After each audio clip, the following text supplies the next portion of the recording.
Bonjour les geeks, alors j'espère que vous allez bien. Alors nous sommes dans les fêtes de fin d'année et je vous propose en fait de faire un nouveau format. Et ce nouveau format, c'est vraiment le Hacking Story, un format dont je vous ai promis vraiment depuis très longtemps. Aujourd'hui, je vous propose qu'on le fasse aujourd'hui.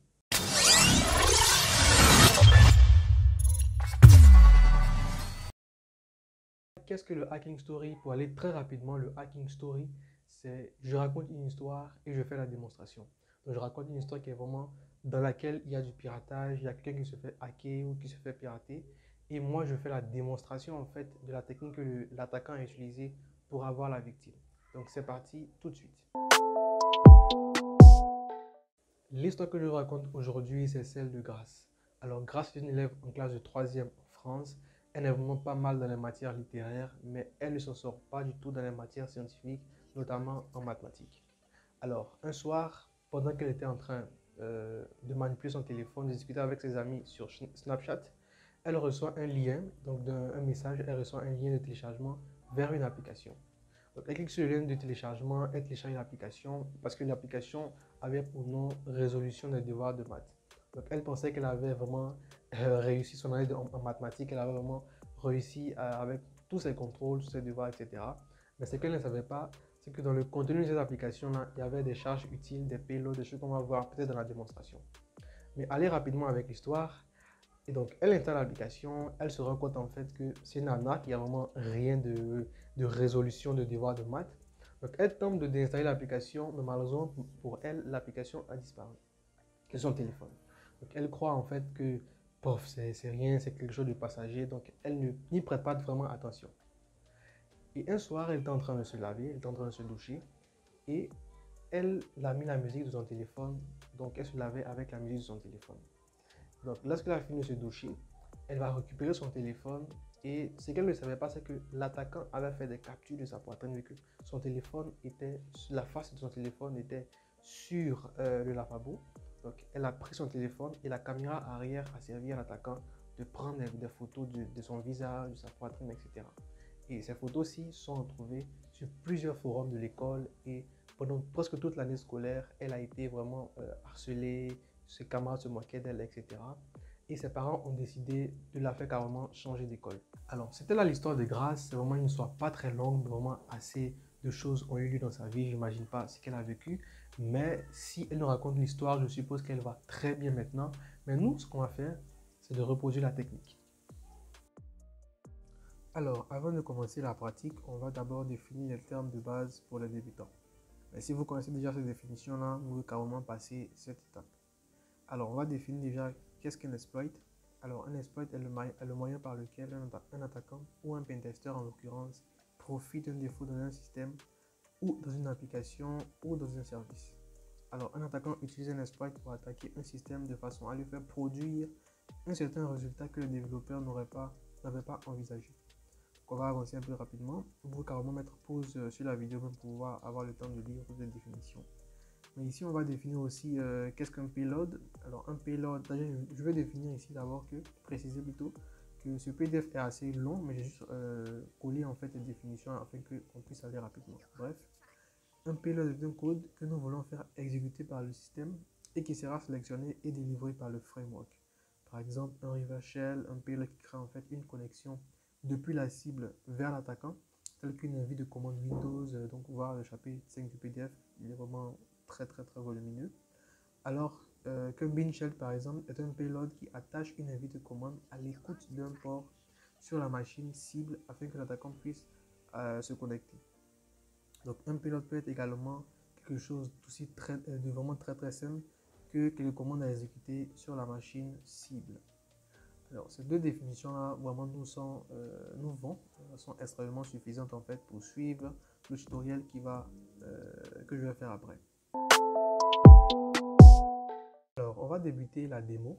Donc, on va déjà lancer la commande pour lancer ngrok. Alors, je vous rappelle que ngrok, c'est pour faire très simple. C'est un site qui va nous permettre ici de permettre à toutes les personnes qui ne sont pas connectées à notre réseau local d'avoir accès à notre réseau local pour faire simple.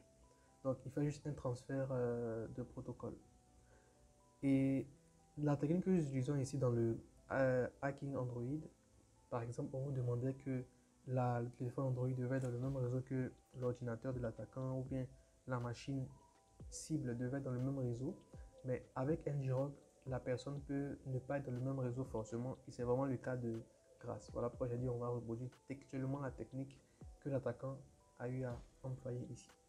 Donc, rapidement, on va lancer ngrok. Donc ngrok TCP, on va mettre le port 4444. Donc on va le lancer rapidement.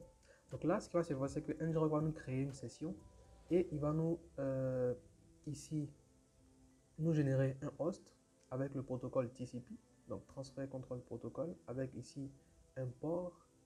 Voilà. Donc déjà pour installer ngrok, c'est vraiment très simple, hein. Vous allez sur le site de ngrok, vous l'installez et bam, c'est vraiment très simple. Mais là, on va aller rapidement, d'accord? Et vu que nous avons déjà créé notre session, on va ouvrir ici un deuxième terminal, un deuxième onglet ici. Et on va lancer MSF Venom, d'accord? Donc MSF Venom permet en fait de générer une charge utile ou un payload dans la vie de la définition. Et ce payload là en fait, c'est ce que la victime a reçu via le lien de téléchargement. Donc, avec MSF Venom, on va générer notre charge utile, on va définir notre host que ngrok nous a fourni, le port aussi que ngrok nous a fourni, afin que la victime puisse l'ouvrir de son côté. Donc MSF Venom. Bon, je vais carrément aller vers mes anciens, donc ici, tac, mes anciennes, mon historique en fait de commandes. Donc ici, je vais juste changer le port. Je vais prendre ce port-ci là, tac, je le copie. Alors, je viens le coller ici, tac. Donc, coller la sélection et je vais changer aussi le host. Donc, comme vous le voyez, le L-host ici, je vais le changer. Je vais juste changer le chiffre parce que c'est pratiquement toujours la même chose, hein. Ici, c'est 0. Là, c'est 4. Donc, on va carrément mettre 0 ici, là. OK. 0. Donc, ici, tout est bon. Et précisez vraiment le chemin là où vous voulez que l'application soit. Donc, moi, j'ai préféré le mettre sur le bureau pour que ce soit plus facile. Et j'ai défini aussi le nom que mon application devait avoir. Donc, mon payload. Et là, moi, j'ai mis devoir de maths pour vraiment être plus dans l'histoire que j'ai racontée. Je vais mettre entrée et on va patienter que le temps que MSF Venom en fait nous génère notre charge utile. Alors, une fois que notre payload a été généré vers notre chemin là ici, ce qui va se passer, c'est qu'on va aller dans notre navigateur. Je vais aller donc sur mon site 8transfert, qui est un site qui permet d'envoyer des fichiers très volumineux même, via des liens de téléchargement ou bien directement sur l'email de la personne, du destinataire en fait. Et là, nous, on va générer un lien pour vraiment être dans l'histoire que Grace a racontée. Donc ici, je vais cliquer sur Upload File. Donc je vais prendre devoir de maths et je vais faire ouvrir, ok. Et je vais faire générer un lien. Je ne vais pas mettre de message, je vais juste faire get a link. Et là, on va patienter le temps qu'il nous transfère, il nous génère en fait le lien de téléchargement. Alors, le lien est là. Tac. Alors, moi, je vais copier le lien et je vais l'envoyer sur ma machine virtuelle, donc mon téléphone Android, sur mon émulateur en fait. Alors, donc comme vous le voyez ici, j'ai copié ce lien-là. Je l'ai copié sur mon appareil Android ici. Et j'ai l'application qui est là. Donc, ce qui va se passer, c'est que je vais télécharger l'application. Donc, le devoir math.apk. Je vais télécharger l'application sur mon appareil Android. Donc, ici, do you want to download ici. Ok. Alors, donc, après avoir vu en fait que j'ai téléchargé l'application sur, sur mon Android là ici. Alors, ce qui va se passer, c'est que je vais lancer Metasploit sur mon terminal ici, Kali Linux. Donc, rapidement, je vais faire un clear, un clear, ok. Et je vais faire un MSF console. Donc, je vais lancer la console de Metasploit sur mon terminal Kali Linux.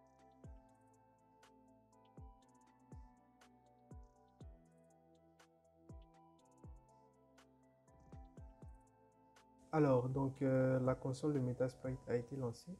Donc, ce qui va se passer, c'est qu'on va lancer ici l'exploit multi-handler. Donc, ici, tac, multi-handler. On va le mettre en plein écran pour qu'on puisse bien voir.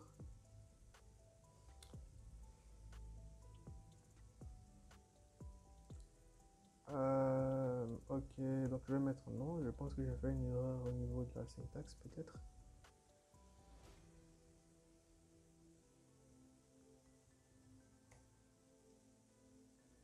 Alors l'erreur c'était que j'avais pas, c'est pas vraiment une erreur, c'est que j'ai oublié de mettre use.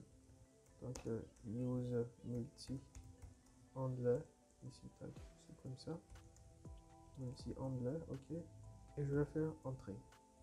Je patiente. Alors on va patienter que cet exploit là soit lancé.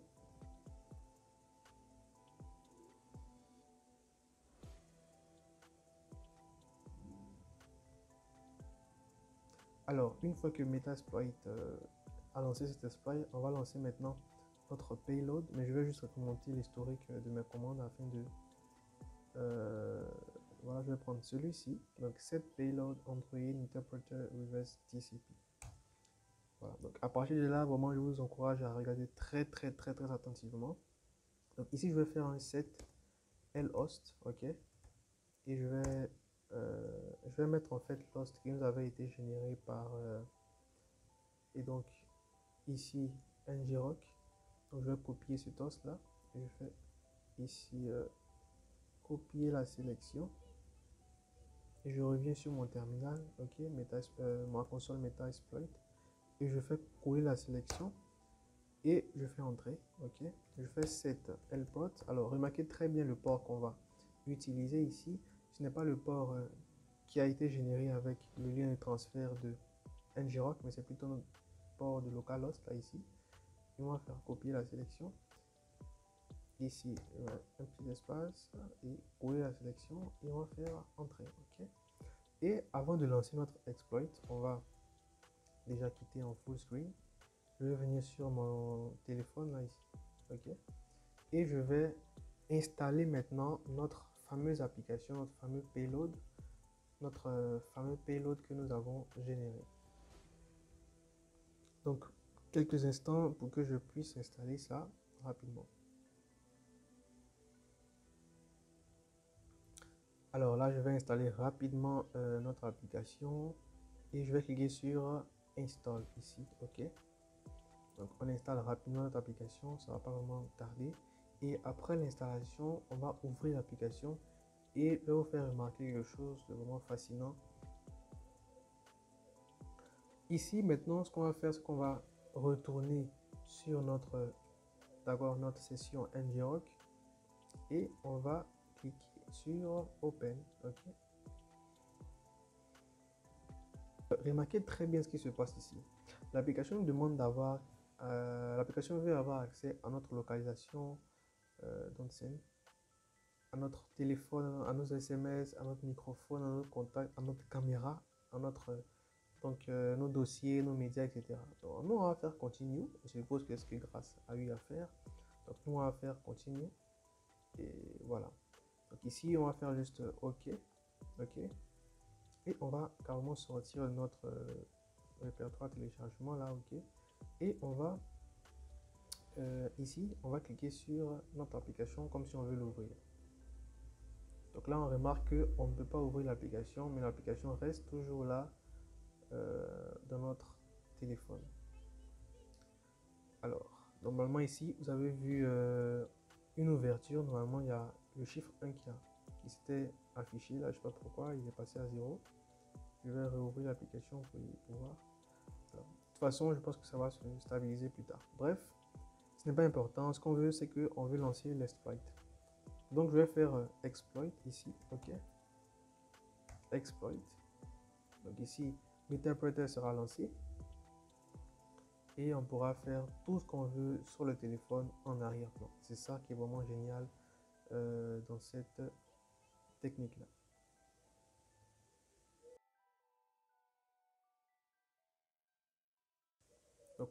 Donc là, comme vous le voyez, ici, on a 3 ouvertures. OK. Que j'ai cliqué 3 fois sur l'application, donc je l'ai ouvert 3 fois. Voilà. Donc ici, on a lancé Meterpreter. Donc il est en train d'ouvrir des sessions qui se referment. peut-être dû à la connexion. Voilà, alors, donc MetaPrompter est ici lancé, ok. Donc là, maintenant, ce qui se passe, c'est qu'on peut effectuer juste bien tout ce qu'on veut sur l'application, vraiment tout ce qu'on veut. Et pour voir tout ce qu'on peut faire sur l'application, on n'a qu'à taper sur la commande Help et on a vraiment toutes les commandes qu'on peut euh, voir. Donc on dit check root, check if device is root. Donc on va essayer de voir si notre device est routé. Donc ici on a fait check root. Donc device is not root. Alors ici, comme on a vu ici, donc device is not root. Et j'ai essayé de faire d'autres commandes après. Donc vu que le logiciel en fait qui filme l'écran a eu un petit bug. Bref. Donc ici, on nous dit clairement que le device n'est pas routé. Donc le téléphone n'est pas routé.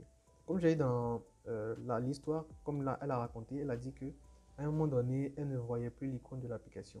Donc ce que j'ai fait, c'est que j'ai lancé la commande hide app icon. Donc ici, on donne une petite description.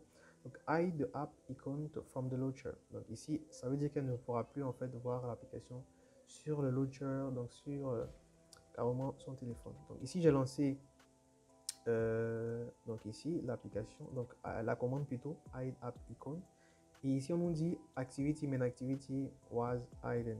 Ok, donc, ça veut dire ici clairement qu'on ne voit plus l'icône de l'application. Donc ici, comme vous le voyez, on ne voit plus sur le bureau comme on voyait l'application sur le bureau. Donc c'est vraiment quelque chose de très pratique. J'espère que ce tutoriel là vous a aidé et on se dit à la fin de la vidéo. Alors les geeks, c'est la fin de la vidéo. J'espère que la vidéo vous aura plu et si la vidéo vous a plu, n'hésitez pas vraiment à liker, à commenter et aussi à partager dans tous vos groupes de hacking informatique, etc. Et vraiment faites de bonnes fêtes d'année, joyeux Noël à tous et bonne fête, bonne année 2022. Allez, ciao.